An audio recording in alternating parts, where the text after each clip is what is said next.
Hi dears, അസ്സലാമു അലൈക്കും വറഹ്മത്തുള്ളാഹി വബറകാതുഹു. അപ്പോൾ ഇന്നത്തെ വീഡിയോ പറഞ്ഞാൽ ചെറിയൊരു ക്ലാരിഫിക്കേഷൻ കേട്ടോ. കുറേ പേര് ചോദിക്കാറുണ്ട്, എന്ത് 60 രൂപ ഷിപ്പിംഗ് ചാർജ് ചോദിക്കുമ്പോൾ ഞാൻ 60 രൂപ എന്ന് പറയുമ്പോൾ എന്തുകൊണ്ട് എത്ര ഷിപ്പിംഗ് ചാർജ് എന്നുണ്ടാവും.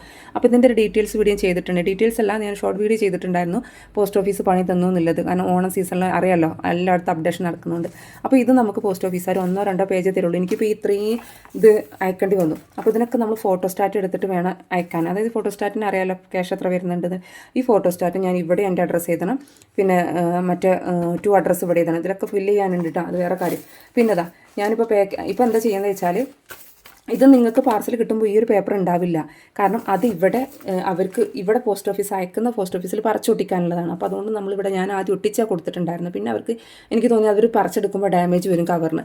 അപ്പോൾ അതെന്തുകൊണ്ട് അത്രയും ഞാൻ ഇങ്ങനെ വെക്കും. അതായത് നമ്മളിത് ഫില്ല് ചെയ്തതിന് ശേഷം ഇങ്ങനെ വെക്കും. എന്നിട്ട് അഡ്രസ്സും കാര്യങ്ങളും ഇവിടെ എഴുതും. ഒന്നെങ്കിൽ മാർക്കർ കൊണ്ട് എഴുതും. ഡ്രസ്സും കാര്യങ്ങളൊക്കെ ആണെങ്കിൽ നമ്മൾ മാർക്കർ കൊണ്ട് പെർമനൻറ്റ് മാർക്കർ കൊണ്ട് എഴുതും. അല്ലാന്നുണ്ടെങ്കിൽ നോട്ട്ബുക്കിൽ എഴുതിയിട്ട് ഇവിടെ ഒട്ടിക്കുക ചെയ്യാം. അപ്പോൾ എനിക്ക് നോട്ട്ബുക്കിന് ചിലവ് വരുന്നുണ്ട്. പിന്നെ ഇത് ഫോട്ടോസ്റ്റാറ്റ് എടുക്കുന്ന പൈസ വരുന്നുണ്ട്. പിന്നെ ഒരു പാക്കിംഗ് കവർ അത്യാവശ്യം റേറ്റ് ഉണ്ട്. നിങ്ങൾ വിചാരിക്കുന്ന പോലെ പാക്കിംഗ് കവറിന് റേറ്റ് ഉണ്ട്.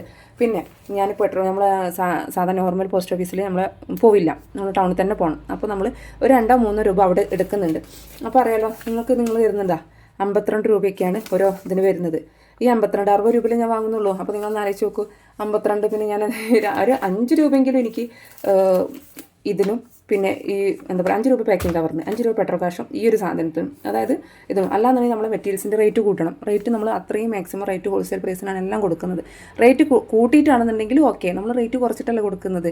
അപ്പോൾ നിങ്ങൾ അത് മനസ്സിലാക്കാം കേട്ടോ. നമ്മൾ ആദ്യം 40 രൂപയ്ക്കാണ് സ്റ്റാർട്ടിങ്, നമ്മൾ 40 രൂപയ്ക്ക് കൊടുത്തുകൊണ്ടിരുന്നത്. അന്നൊന്നും GSTൻ്റെ പ്രശ്നം ഉണ്ടായിരുന്നില്ല. പിന്നെയാണ് ഒരു 1.5 വർഷം മുന്നാണ് നമുക്ക് GST പ്രശ്നം വന്നത്, 1 വർഷം മുന്നേ.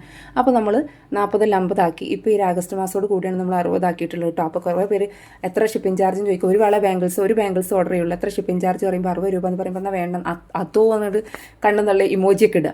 അപ്പോൾ അത് അറിയാത്തവർക്ക് വേണ്ടിയിട്ടാണ് നമ്മൾ പറഞ്ഞു തരുന്നത് കേട്ടോ. കാരണം ഇതിലൊക്കെ ഞാൻ ഫില്ല് ചെയ്യണം. ഇതെനിക്ക് ഫോട്ടോസ്റ്റാറ്റ് എടുക്കണം. എനിക്ക് 10 ഉണ്ടെന്നുണ്ടെങ്കിൽ എനിക്ക് 10 അവർ തരില്ല, 1-2 പീസ് തരും. ഇത് ഞാൻ ഫോട്ടോസ്റ്റാറ്റ് എടുക്കണം. ഫോട്ടോസ്റ്റാറ്റ് എടുക്കാൻ എത്രയാണ് നിങ്ങൾക്കറിയാലോ. അപ്പോൾ പിന്നെ ഇതൊക്കെ ഇവിടെയൊക്കെ ഞാൻ ഫില്ല് ചെയ്യും വേണം. ഈ പുറത്ത് പോരാത്തിന് ഞാൻ അഡ്രസ്സ് ചെയ്തും വേണം. അപ്പോൾ ഇത് അറിയാത്തവർക്ക് വേണ്ടിയിട്ട് പറഞ്ഞു തന്നിട്ടുള്ളതാണ് കേട്ടോ. ഇനി നിങ്ങൾ പറയും ഇത് ഞങ്ങളിവിടെ ഒന്നും ഇല്ലല്ലോ എന്നില്ല. ഇവിടെ മഞ്ചേരി പോസ്റ്റ് ഓഫീസിലും എടവണ്ണ പോസ്റ്റ് ഓഫീസിലും കൊടുക്കുന്ന ആളുകളുണ്ടെങ്കിൽ ഒന്ന് കമൻറ്റ് ചെയ്യുക കേട്ടോ. കാരണം ഈ 2 പോസ്റ്റ് ഓഫീസിലാണ് ഞാൻ കൊണ്ടേ കൊടുക്കാറ്. ഈ 2 പോസ്റ്റ് ഓഫീസിലും ഈ ഒരു സാധനം നിർബന്ധമാണ് കേട്ടോ. മഞ്ചേരി പോസ്റ്റ് ഓഫീസിൽ എന്നോ നിർബന്ധമായിട്ടുണ്ട്. കഴിഞ്ഞ മാസം ഓണത്തിന് മുന്നേ നിർബന്ധമാണ്. ഞാൻ അങ്ങോട്ട് കൊണ്ടേ കൊടുക്കലില്ല. കാരണം ഇത് ഇവിടെ ആകുമ്പോൾ ഇടവണ്ണ ആകുമ്പോൾ 1-2 പീസിനൊന്നും അവർ ജസ്റ്റ് ഒന്ന് എന്നെ കണ്ണടച്ച് വിടും. അത് കുഴപ്പമില്ല എന്നുള്ള രീതിയിൽ. കുറേ പീസ് കൊണ്ടേ കൊടുക്കുമ്പോൾ അവർക്കും ദേഷ്യം കടിക്കും. 1-2 പീസൊക്കെ ആണെന്നുണ്ടെങ്കിൽ അവർ ജസ്റ്റ് ഇതാക്കും. പക്ഷേ ഇപ്പോൾ അവർ സ്ട്രിക്റ്റ് ആക്കിയിട്ടുണ്ട്. ഈ ഒരു മാസം പകുതിയോട് കൂടി അവരും സ്ട്രിക്റ്റ് ആക്കിയിട്ടുണ്ട് കേട്ടോ. അപ്പോൾ അതുകൊണ്ടാണ് നമ്മൾ ഷിപ്പിംഗ് ചാർജ് കൂടിയിട്ടുള്ളത്. അല്ലാതെ വേറെ ഒന്നും എനിക്ക് എടുക്കാൻ വേണ്ടിയിട്ടില്ല കേട്ടോ. അപ്പോൾ എല്ലാവർക്കും മനസ്സിലായും കരുതുന്നു.